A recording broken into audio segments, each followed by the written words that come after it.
The wizard studies में आप सभी लोगों का एक बार फिर से स्वागत है। आरबीआई प्रोजेक्ट नेक्सस में शामिल हो चुका है, तो आज हम इसी को देखेंगे। प्रोजेक्ट नेक्सस क्या है, आइए देखते हैं।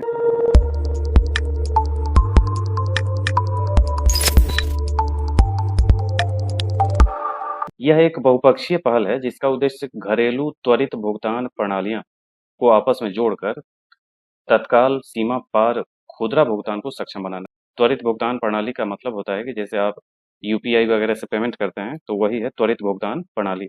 तो ये अंतर्राष्ट्रीय स्तर पे इसी ढंग की व्यवस्था लागू करने का एक सिस्टम है प्रोजेक्ट नेक्सस।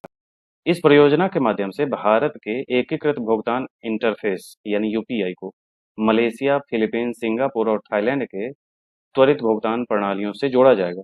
भविष्य में इस प्लेटफॉर्म को अन्य देशों तक विस्तारित किए जाने की संभावना है। अब देख लें प्रोजेक्ट नेक्सस क्या है। आरबीआई विभिन्न देशों के साथ द्विपक्षीय रूप से काम कर रहा है ताकि भारत के एकीकृत भुगतान इंटरफेस यूपीआई को उनके तीव्र भुगतान प्रणालियों के साथ सीमा पार व्यक्ति से व्यक्ति पी टू पी और व्यक्ति से व्यापारी यानी पी टू एम, ये शॉर्ट फॉर्म आप देखे होंगे। बैंक का ये सब सिस्टम है जिसमें आप पी टू पी और पी टू एम जैसे शब्द इस्तेमाल होते हैं। तो व्यक्ति से व्यक्ति और व्यक्ति से व्यापारी भुगतान के लिए जोड़ा जा सके। यद्यपि ये द्विपक्षीय संबंध लाभकारी हैं, तथापि बहुपक्षीय दृष्टिकोण से भारतीय भुगतान प्रणालियों की अंतर्राष्ट्रीय पहुंच में महत्वपूर्ण वृद्धि हो सकती है।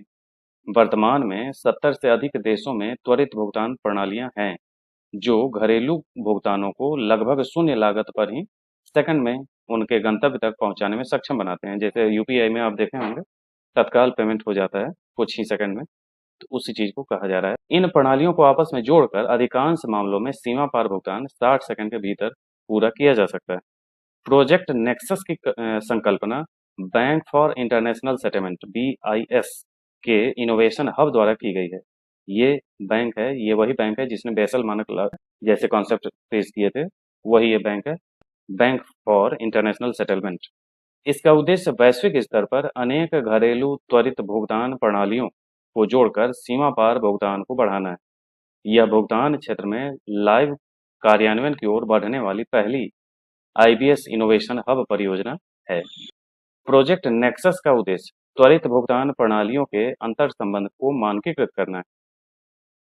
प्रत्येक भुगतान प्रणाली ऑपरेटर को प्रत्येक नए देश के लिए कस्टम कनेक्शन बनाने के बजाय वे नेक्सस प्लेटफॉर्म से एक बार जोड़ सकते हैं।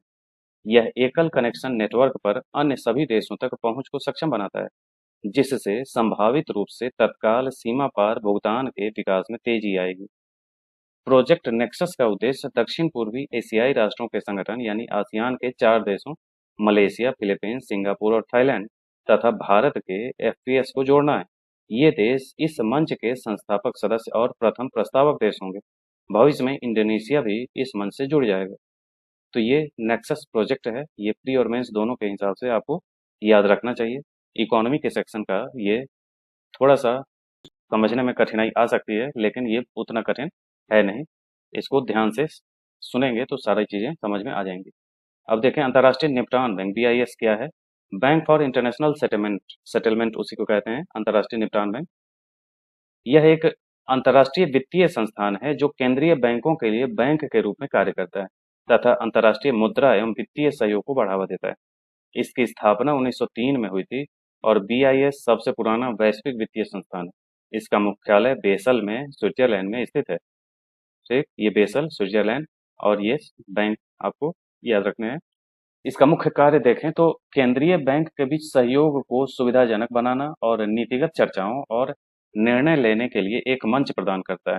दूसरा कार्य है कि अनुसंधान, नीति विश्लेषण और अंतर्राष्ट्रीय मानकों के विकास के माध्यम से मौद्रिक और वित्तीय स्थिरता को बढ़ावा देता है। ये विश्लेषण और अंतर्राष्ट्रीय मानक उस चीज का है, जैसे बैंकों को किन किन नियमों का पालन करना चाहिए, बैंकों में स्थायित्व किस तरीके से रहेगा, उसकी वित्तीय स्थिरता कैसे बने रहेगी। जैसे बैंक अगर डूब रहा है तो डूबने से बचने के लिए भविष्य की तैयारी कैसी रहेगी, इन सब चीज़ों पे ये बैंक कार्य करता है।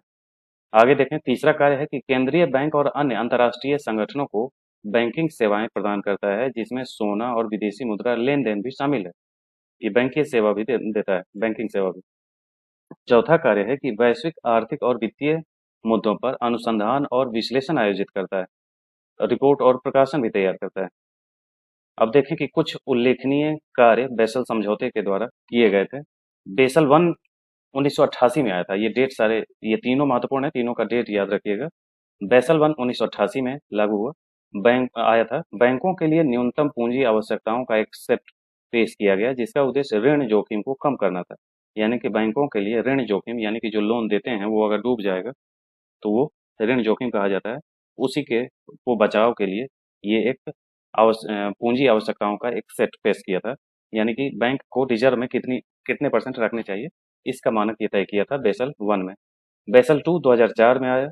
ये जोखिम प्रबंधन पर जोर देते हुए बाजार जोखिम और परिचालन जोखिम के लिए आवश्यकताओं को जोड़कर बेसल वन का विस्तार किया गया। यानी कि जो रिजर्व कोटा है बैंक का, उसको और विस्तार दिया था, यानी परसेंटेज में बढ़ाया था 2004 में। अगला है बेसल तीन, 2010 से 17 के बीच इसके मानक लागू किए गए थे। इसमें बैंक पूंजी आवश्यकताओं को मजबूत किया गया। बैंक तरलता और उत्तोलन पर नई नियामक आवश्यकताओं को पेश किया गया और 2008 के वित्तीय संकट के बाद बैंकिंग क्षेत्र के लचीलेपन बढ़ाने का लक्ष्य रखा गया। ये बेसल थ्री, बेसल वन, ये सारी चीज़ें अलग-अलग वीडियो बनाने के लायक हैं, क्योंकि इसमें बहुत सारी चीज़ें हैं। इसको शॉर्ट में आपको बताया जा रहा है कि ये जब जैसे आर्थिक मंदी आई, मान लीजिए अमेरिका में जैसे आर्थिक मंदी आई थी, तो वहाँ लोन बहुत ज़्यादा दे दिए गए थे और लोन इतने ज़्यादा दिए गए थे कि जब खास करके होम लोन बहुत ज़्यादा दिए गए थे, और होम लोन देने का नतीजा ये हुआ था कि मकान जो है वहाँ के रेट गिर गए। जो होम लोन लिया लोगों ने, तो ज़मीन के रेट गिर गए। ज़मीन के रेट गिरने से वहाँ जो लोग लोन लेकर के खरीदे थे, उनके पैसे वापस नहीं आ पाए सस्ते होने की वजह से, क्योंकि पैसा लगा चुके थे और उस रेट से वो वापस नहीं आ पाए। और जो लोग लोन चुकता नहीं कर पाए, उनका ज़मीन अगर बैंक लेने जा रही है, तो ज़मीन ले भी लेंगे तो वो बैंक का रेट मार्केट का रेट गिर चुका है ज़मीन का, इस वजह से बैंक डूब गया और कई सारे बैंक के डूबने से आर्थिक मंदी आ गई। तो ऐसी समस्याओं को सामना करने के लिए ये बेसल मानक जैसे मानक लागू किए जाते हैं, जो बैंकों को ऐसे आपातकाल में बचा सकें और लोन देने के भी एक लिमिट तय करें, ताकि वो बैंक डूबे नहीं जल्दी, क्योंकि वही बेस होते हैं देश के। तो ये था प्रोजेक्ट नेक्सस। मिलते हैं इसी ढंग के अन्य वीडियो के साथ। आज के लिए इतना ही। धन्यवाद।